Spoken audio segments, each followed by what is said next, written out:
Hello students, BSc first year की last class में BSc APR theory के जो सेकंड रूल है उसके एग्जाम्पल के रूप में कुछ मॉलिक्यूल के स्ट्रक्चर पर डिस्कस किया था।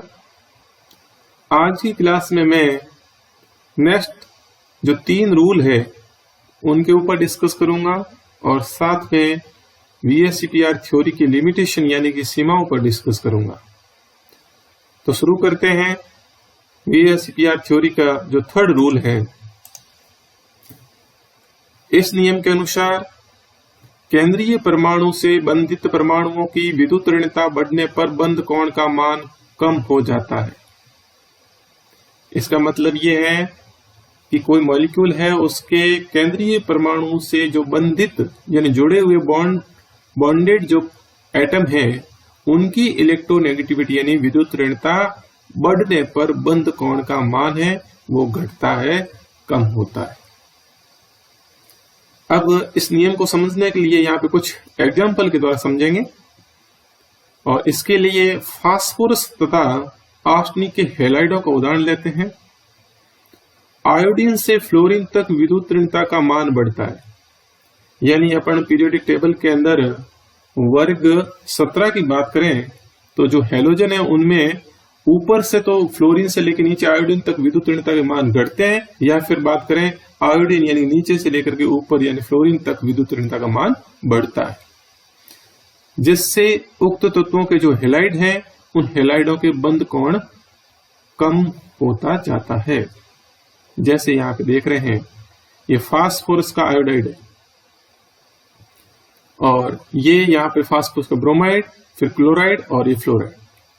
तो यहां देख रहे हैं विद्युत ऋणता के मान लगातार है, इनके बंधित यानी केंद्रीय परमाणु यहाँ पर फास्फोरस है और केंद्रीय परमाणु से बंधित परमाणु यहाँ पे ये हैलोजन है, जैसे यहाँ आयोडीन है और इसमें फ्लोरीन है।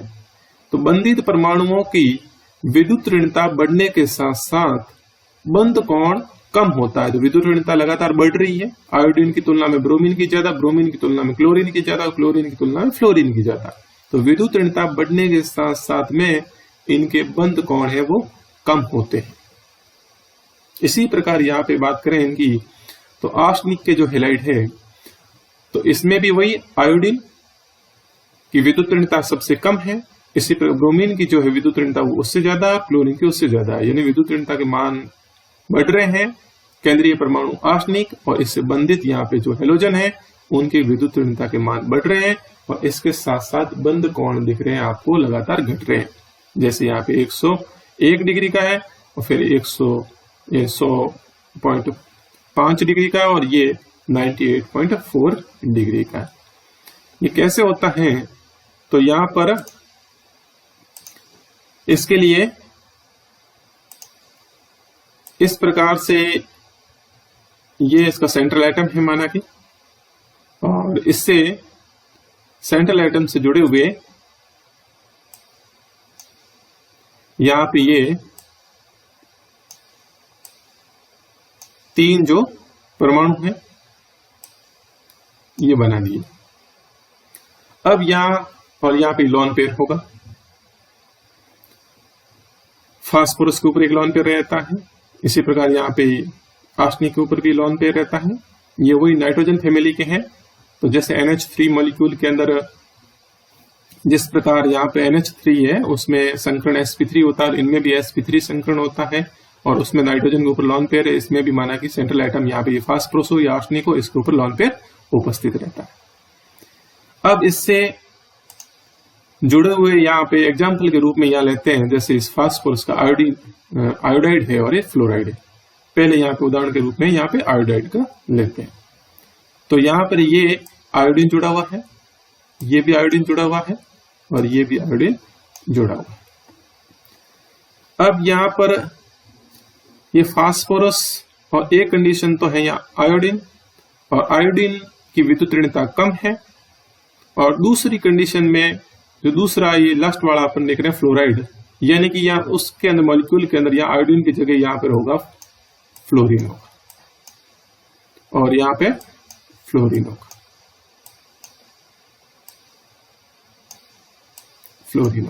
इस प्रकार से होगा। एक मॉलिक्यूल के अंदर आयोडीन जुड़े हुए हैं, दूसरे के अंदर माना कि फ्लोरीन जुड़े हुए हैं। अब विद्युत ऋणता बढ़ने के साथ क्या होता है, देखो कि विद्युत ऋणता आयोडीन की तुलना में फ्लोरीन की विद्युत ऋणता अधिक है। तो जो बंधित परमाणु हैं उनकी विद्युत ऋणता बढ़ने के साथ साथ बंध कोण घटता कैसे? विद्युत ऋणता इनकी फ्लोरीन की बढ़ी तो विद्युत ऋणता का मतलब यही है कि जो बंधित इलेक्ट्रॉन है उनको अपनी तरफ आकर्षित करने की क्षमता, तो अपनी तरफ आकर्षित करने की क्षमता फ्लोरीन की अधिक है। तो यहाँ जो बंधित इलेक्ट्रॉन है, जो बॉन्ड पेयर है, उस बॉन्ड पेयर को फ्लोरीन है वो अपनी तरफ अधिक खींचेगा आयोडीन की तुलना में। अब इस प्रकार इसमें भी अधिक खींचेगा, यानी बॉन्ड पेयर के जो इलेक्ट्रॉन हैं वो शिफ्ट हो जाते हैं फ्लोरीन की तरफ।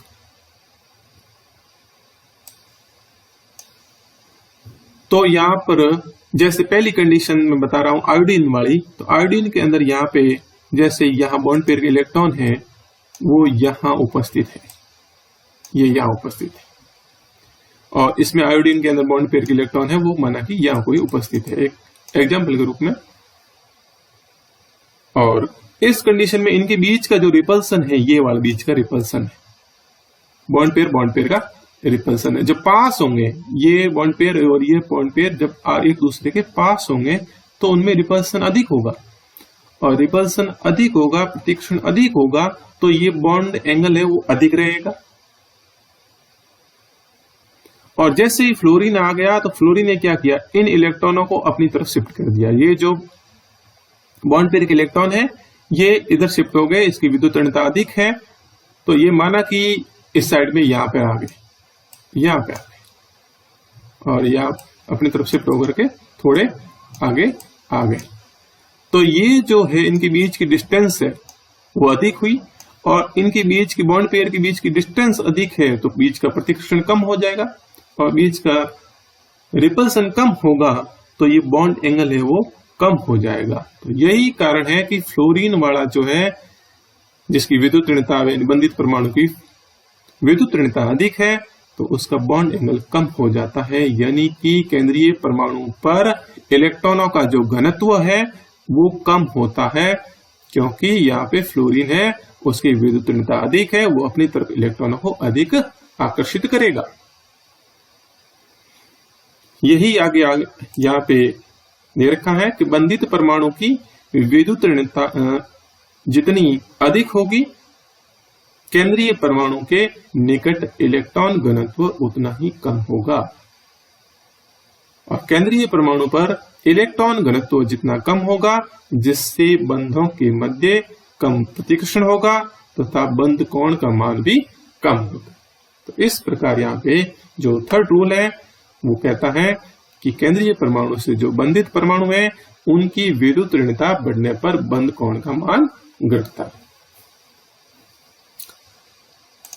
नेक्स्ट जो फोर्थ रूल है, इस नियम के अनुसार यदि अणुओं में बंधित परमाणु समान हो, अब कंडीशन क्या लगा दी कि जो केंद्रीय परमाणु से बंधित परमाणु है वो तो समान है लेकिन केंद्रीय परमाणु भिन्न हो, तो यानी केंद्रीय परमाणु है वो अलग अलग है, तो केंद्रीय परमाणु की विद्युत ऋणता बढ़ने पर बंध कोण का मान भी बढ़ता है। यानी केंद्रीय परमाणु की विद्युत ऋणता बढ़ेगी उसके साथ साथ में बंध कोण बढ़ेगा, और यहाँ पे बात यह है कि बंधित परमाणुओं की परमाणु है वो समान है। तो इसको भी एग्जाम्पल के द्वारा एक्सप्लेन करते हैं। जैसे इस नियम को समझने के लिए वर्ग 15 और 16 के हाइड्राइडों का उदाहरण देते हैं। 15 के और 16 के ये हाइड्राइड,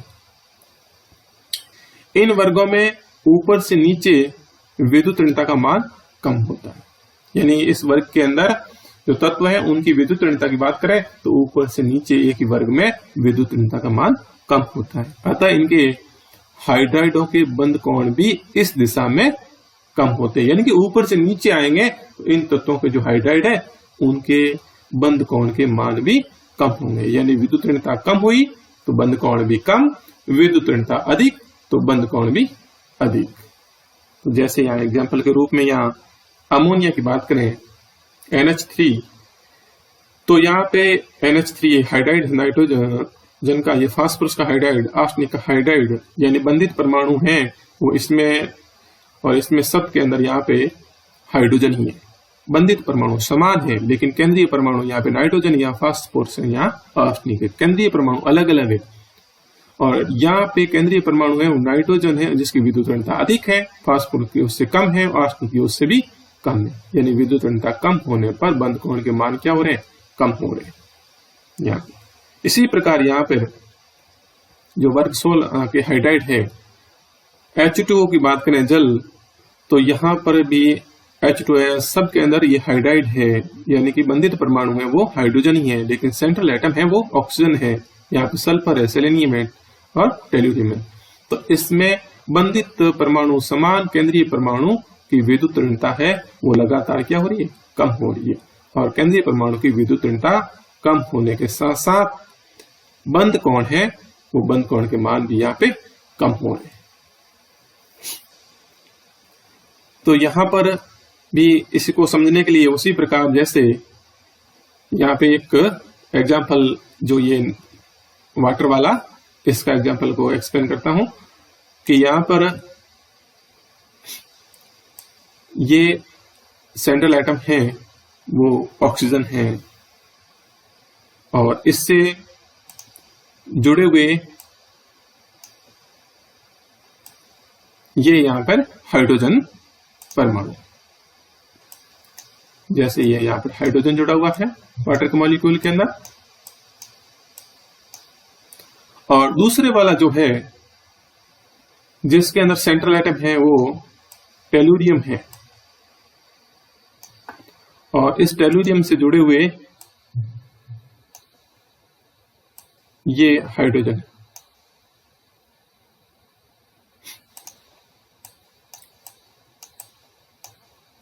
अब यहां पे बॉन्ड एंगल की बात करें तो जो वाटर के मॉलिक्यूल में बॉन्ड एंगल है वो 104.5 डिग्री का है, जबकि इस वाले के अंदर है वो है 89.5 डिग्री का। बॉन्ड एंगल कम हुआ है।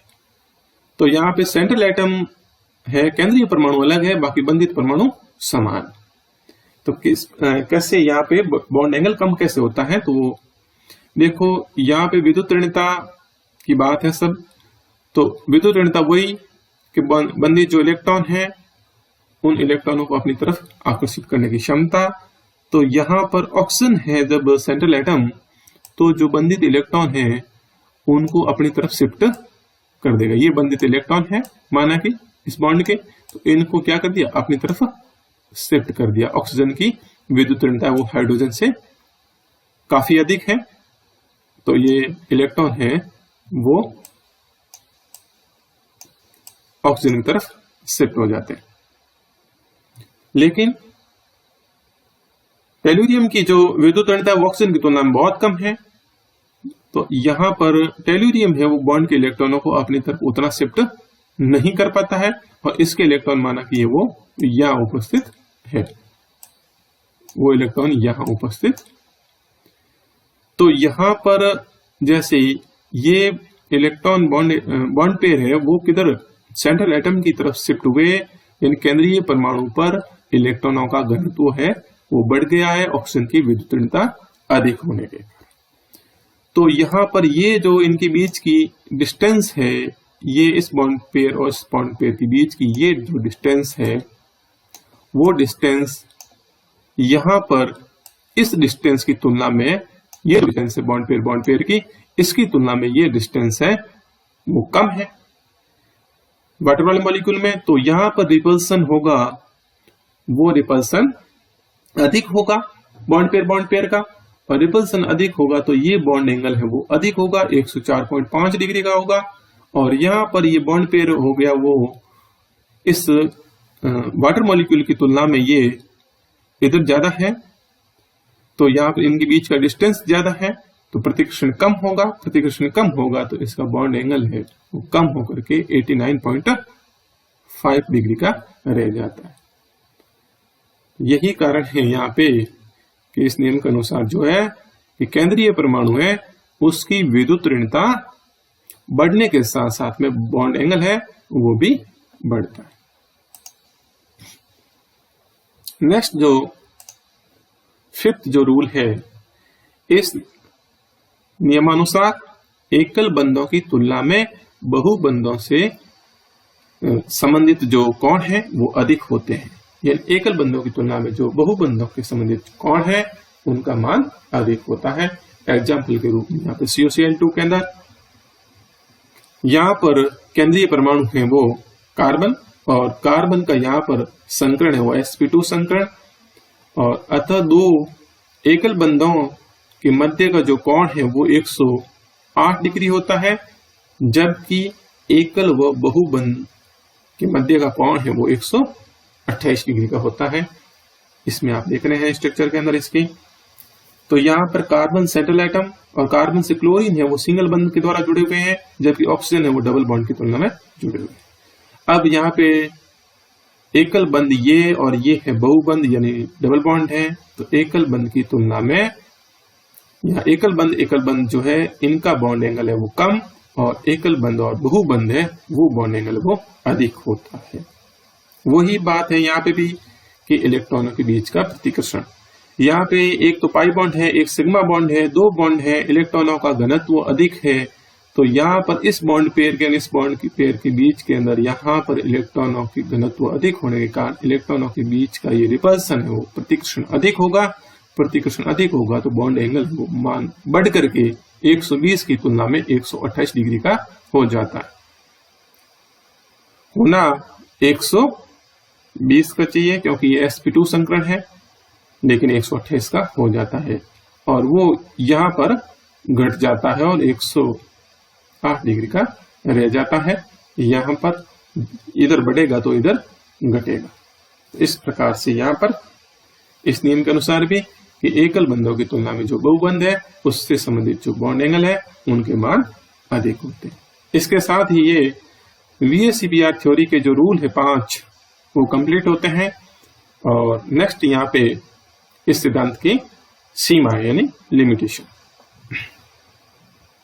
इस सिद्धांत के कई सफल अनुप्रयोग होने के साथ ही इसकी कुछ सीमाएं भी हैं जो निम्नलिखित हैं। उसमें फर्स्ट ये है कि यह सिद्धांत अत्यधिक ध्रुवीय जो पोलर अणुओं की आकृति है उनकी व्याख्या नहीं कर सकता है। अत्यधिक जो ध्रुवीय है उन मॉलिक्यूल की आकृति की व्याख्या नहीं कर सकता। उदाहरण के लिए H2O तथा यहाँ पे लिथियम का जो ऑक्साइड है, इन दोनों का समान संरचना सूत्र है। आप देख रहे हैं संरचना सूत्र है वो समान केंद्रीय परमाणु, इसमें भी ऑक्सीजन दिख रहा है, जिसमें लिथियम के 2 ऑक्सीजन से लिथियम के 2 परमाणु जुड़े हुए हैं, इसमें हाइड्रोजन के 2 परमाणु जुड़े हुए हैं। लेकिन हाइड्रोजन की तुलना में लिथियम की विद्युत ऋणता कम होती है, और इसके बीच लिथियम की विद्युत ऋणता कम, ऑक्सीजन की अधिक, तो विद्युत ऋणता में अंतर अधिक है यहाँ पे लिथियम और ऑक्सीजन की। तो यहाँ पे पोलर यानी ध्रुवीय जो गुण है वो इसमें अधिक आ जाता है। ये मॉलिक्यूल है वो ध्रुवीय अधिक होता है H2O की तुलना में लिथियम का ऑक्साइड। तो इसकी संरचना है, इसकी व्याख्या है वो ये सिद्धांत नहीं करता है, क्योंकि H2O और इसकी संरचना सूत्र तो समान लग रहा है, लेकिन H2O का आकार है वो V शेप होता है, सहसंयोजक यौगिक होता है, लेकिन ये यहाँ पे आयनिक यौगिक है। इसके कारण इसकी जो संरचना है वो सरल रेखीय होती है। लिथियम का जो ऑक्साइड है वो एक लीनियर मॉलिक्यूल है, तो इसकी व्याख्या भी VSEPR थ्योरी है वो नहीं कर सकती। सेकंड जो इसकी लिमिटेशन है, ये सिद्धांत कुछ संक्रमण धातु संकुलों की आकृति की व्याख्या करने में भी असफल रहा है। संक्रमण धातु संकुल जिसमें D8 विन्यास वाले संक्रमण तत्वों के संकुलों की संरचना है वो वर्गाकार समतलीय यानी स्क्वायर प्लानर होती हैं, जबकि ये सिद्धांत इसे चतुष्फलकीय ही बताता है, यानी कि इनकी स्ट्रक्चर है वो टेट्राहाइड्रल ही बताता है। यहाँ पर वर्गाकार जो समतलीय है स्क्वायर प्लानर का कहीं भी उल्लेख नहीं किया हुआ है D8 विन्यास में। तो इस प्रकार इस सिद्धांत के द्वारा D8 विन्यास वाले संक्रमण तत्वों के धातु संकुलों की भी व्याख्या नहीं की जा सकती है। यह सिद्धांत अक्रिय इलेक्ट्रॉन युग्म इनर्ट पेयर जो इलेक्ट्रॉन वाले तत्वों के यौगिकों की भी आकृति की व्याख्या नहीं कर सकता है। पी ब्लॉक के जो तत्व हैं वो इनर्ट पेयर इलेक्ट्रॉन होता है, अक्रिय युग्म प्रभाव दर्शाते हैं। तो उनमें कुछ जो नीचे के आवर्त 6 और 7 वाले जो तत्व हैं जिनमें इनर्ट पेयर 5, 6, 7 वाले जिनमें इनर्ट पेयर इलेक्ट्रॉन होता है, तो उनकी यौगिकों की संरचना की व्याख्या भी ये नहीं कर पाता। जैसे यहाँ सेलेनियम के क्लोराइड है, टेलुरियम के क्लोराइड और ब्रोमीन के क्लोराइड जो दिख रहे हैं, ये जो आयन है तो इनकी संरचना है। इस सिद्धांत के अनुसार यहाँ पर इसका एक एग्जांपल लेकर के मैं समझा रहा हूं सेलेनियम का। सेलेनियम के अंदर ऊपर 2 का 2 चार्ज है, तो ये वर्ग 16 का तत्व है ऑक्सीजन की फैमिली वाले में, और 2 इलेक्ट्रॉन ग्रहण करके ये इनर्ट गैस कॉन्फ़िगरेशन प्राप्त कर लिया है। इसका विन्यास है वो 4s2 4p6 होता है, यानी इनर्ट गैस कॉन्फ़िगरेशन है। s के अंदर 2 इलेक्ट्रॉन है, p के अंदर 6 इलेक्ट्रॉन है, और सब के सब पेयर्ड इलेक्ट्रॉन है। 6 बॉन्ड बनाना है क्लोरीन के साथ में, तो 3 इलेक्ट्रॉन है वो नेक्स्ट जो उत्तेजित अवस्था इसकी एक्साइटेड स्टेट के अंदर यानी कि 4d के अंदर जाएंगे।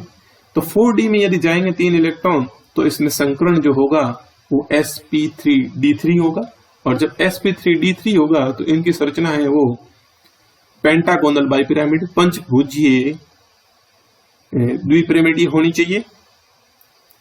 इस सिद्धांत के अनुसार इनकी संरचना है वो पेंटागोनल बाइपिरामिड के रूप में इनकी होनी चाहिए, और ये सब के सब सम इलेक्ट्रॉनिक होते हैं। इस प्रकार से हम टेलुरियम के अंदर भी बात करेंगे तो वहां पे भी ये इनर्ट गैस कॉन्फ़िगरेशन है, अक्रिय गैस विन्यास है 2 इलेक्ट्रॉन ग्रहण करके, और ब्रोमीन है केंद्रीय परमाणु, और इसमें 1 इलेक्ट्रॉन ग्रहण करने के बाद में ये भी इनर्ट गैस कॉन्फ़िगरेशन प्राप्त करता है। सबके अंदर यहाँ पे संकरण है वो sp3d3 होना चाहिए, और इनकी संरचना है वो पेंटागोनल बाइपिरामिडल होनी चाहिए, लेकिन इनकी संरचना है वो रेगुलर ऑक्टाहेड्रल होती है, नियमित अष्टफलकीय संरचना होती है।